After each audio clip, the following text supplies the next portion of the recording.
falar com a professora Aline Intorne. Professora Aline, bom dia, com muita alegria. Seja bem-vinda ao programa, professora Aline.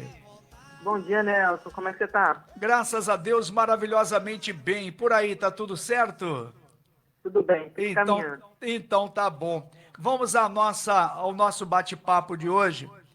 E a gente falando que com mais de 14 milhões de brasileiros curados de Covid, né? Que bom.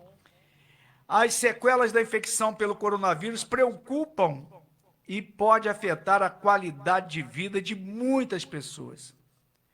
Mesmo após a cura, nenhum mal pode ser menosprezado. Preste bem atenção, você que está aí ouvindo o programa, não é? Preste muito bem atenção. E aí eu pergunto para a professora Aline. Professora Aline, o que é síndrome pós-Covid-19, professora? Pois é, Nelson, assim, como se já não bastasse a Covid, ainda tem o pós-Covid, né? Então, É muito complicado, né? Essa síndrome, ela foi diagnosticada, né? Esse nome é dado aí a uma série de sequelas que a doença deixa no paciente. sim. E tem até novos problemas de saúde que ele pode ter em semanas ou meses depois de passar essa fase aguda da Covid, né? Quando o vírus está se multiplicando nas células, aí ele testou positivo. Então Certo. tem aquele período que a gente conhece, daqueles 15 dias ali que a pessoa fica doente, né, e tal. Mas passado esse momento, depois que a pessoa está curada, né, pode acontecer de desenvolver essa síndrome, né? Ela também tem outros nomes aí, ela é conhecida também como Covid longa, Covid persistente, Covid-19 pós-aguda. E quais são os sintomas, então, né? Os problemas de saúde que são manifestados aí para o pessoal que está em casa ficar atento. Quais são os sintomas? Olha só, é cansaço intenso, Hum, dor crônica, fraqueza muscular, alguma dificuldade para respirar e mesmo o que a gente chama de déficit cognitivo, né? Quando a pessoa começa a ter alguma confusão mental, alguma dificuldade de memória, né? Tudo isso pode estar relacionado com essa síndrome, né? né? E aí, o que a gente tem aí de estudos, né? Assim, a gente Ah, teve um trabalho que acompanhou 1.700 pessoas, né, por certo. 6 meses depois da infecção. Ah, E olha que notícia complicada, né? A maioria delas, assim, 75%, um grande número, né? 3 em cada 4, relatou que teve pelo menos um sintoma aí após a doença. A tá. maioria relatou cansaço e fraqueza muscular. Então a gente tem que estar bem É, atento, né? é. Porque, assim, parece que pode ser outra coisa, né? Pode ser o dia a dia que é cansativo, mas o que está sendo mostrado é que parece estar relacionado com a doença. A gente vai explicar um pouco melhor aí por quê, né? Fora aquilo que todos os fatores, né? Os aspectos psicológicos que são afetados, né? Certo. Transtornos de humor, depressão, o medo que a pessoa fica sentindo, né? Então, isso pode trazer uma síndrome de pânico, ansiedade, e ficar atento aí mesmo ao pulmão e ao coração, viu? O Aline, uma coisa que me levou aqui a recordar foi a questão da Zika, né? Sim, Zika sim. É que nós tivemos um período muito grande oi meu pai, fugiu aqui, da foi, dengue, a a gente teve dengue, infecção, né? depois teve a chikungunya, me desculpe, não é Zika não, chikungunya. A chikungunya, ela deixou em várias pessoas sequelas por um bom tempo, né? E o que pode também, o que está acontecendo agora com essa síndrome pós-Covid, né? É isso mesmo, Nelson. E É. quando você falou a Zika, eu achei que você estava relacionando com as crianças, né? Não, não, Que não. foi congênito. É, Mas, assim, tudo isso é um tudo pós-doença, né? é verdade. Eu O falo chikungunya, ele porque deixa as dores, né? é, As articulações, né? eu Fica muito tempo assim, né? eu tive chikungunya e olha, eu sei o que eu passei, viu? Para poder melhorar, levei mais de 6 meses para sentir bem, porque antes era um negócio assim, um tormento, viu? Muito intenso. É, Imagino tem que quem estar está com essa atento. pós-Covid aí. Porque assim, às vezes a pessoa tem dificuldade até para soprar um balão, uma bexiga, sabe? Para Sim, encher de é ar. verdade. E passa por perdas de memória e tem Então, quadros mais graves que podem mas, desenvolver, né? então, Por exemplo, e- miocardite, que é a inflamação do músculo do coração. agora, professora, qual a explicação da ciência para essa síndrome, para que ela aconteça? Então, o que que acontece, Nelson? Quando a COVID acontece, tem uma condição que a gente fala que é tempestade inflamatória, né? O corpo todo se prepara ali para se defender e são liberadas aí uma substância no nosso corpo que chama citocinas. Ah, E isso, né, é para se defender do vírus, só que às vezes ela é uma resposta muito exagerada e pode causar uma lesão aí em alguns tecidos, né? Nessa busca de se defender, né, pode acabar causando alguma lesão, né? certo. E aí o que acontece, né? Por exemplo, né, pacientes que estão com dano no pulmão, que é um dos principais órgãos afetados, né, pela É Covid. verdade. Ficam cicatrizes, mesmo depois de curado, né, ficam fibroses lá no pulmão. Isso gera o cansaço, Ah, né, tá. gera toda essa dificuldade, né, de às vezes conseguir respirar bem, né? É, E a gente tem também, assim, que essa inflamação que é causada, ela vai atacar aí, por exemplo, os tecidos musculares. Daí você entende os problemas que às vezes podem acontecer nos músculos, né? é, As dores que são geradas, né? A verdade. miocardite que pode acontecer lá no músculo do coração, né? E Nossa, todos os problemas aí de trombose, Nelson, porque assim, a circulação ela fica prejudicada. é, Então pode ter um entupimento de vasos, né? Que pode levar a um quadro futuro aí de infarto, de AVC, e a gente tem que ficar bem atento, né? Porque assim, certo. isso incapacita a pessoa de uma maneira que tem trabalhos que mostram que assim, de 3 pessoas que tiveram a doença, só uma consegue voltar ao trabalho normalmente. Meu pai, Assim, o difícil, restante, né? né, fica aí tendo problemas diariamente, né, na sua É, rotina. E o que mais preocupa, né, como era de esperar, são os pacientes graves, né, sim, tiveram que ficar internados por longo período, né, é, isso já afeta toda a questão da sim, musculatura, é. né, porque a pessoa vai ter que voltar aí Os, toda a mobilidade, né, atrofia então tudo, né?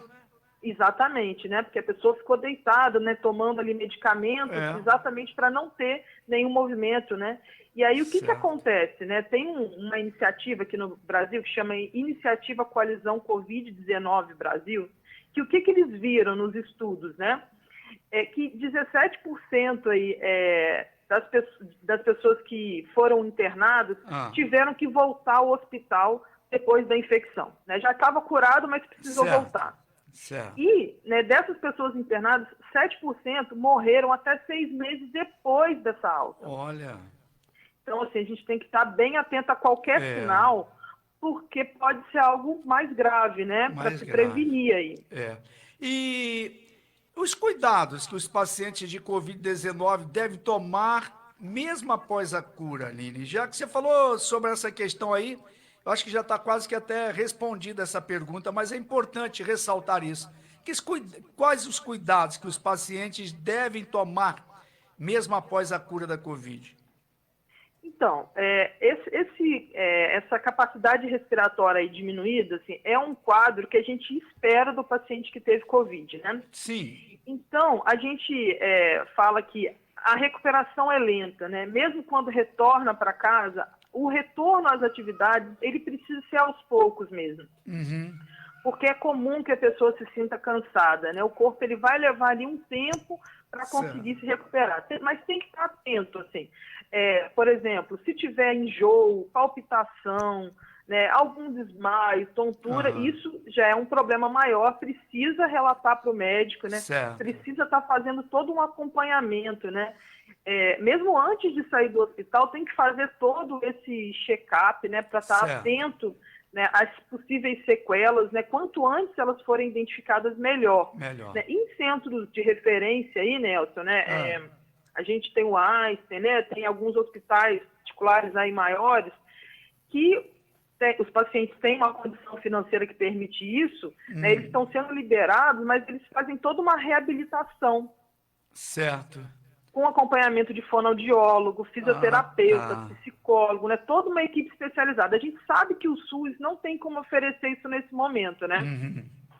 Então, a gente tem que estar atento, né, e buscar, né, dar mais atenção a esse sistema de saúde pública. Porque muitas pessoas vão precisar desse acompanhamento aí por meses, talvez até anos, Nelson. E ficar muito atento em relação a isso também. Isso, aos na sintomas parte que aparecem, por menor que sejam, mas é importante que você procure um médico para falar e relatar a respeito do sintoma, não é?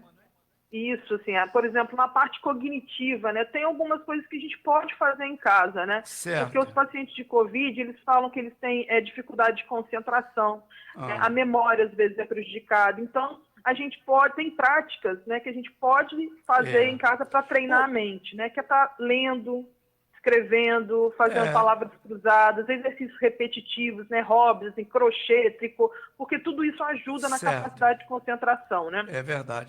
Eu vi ouvi,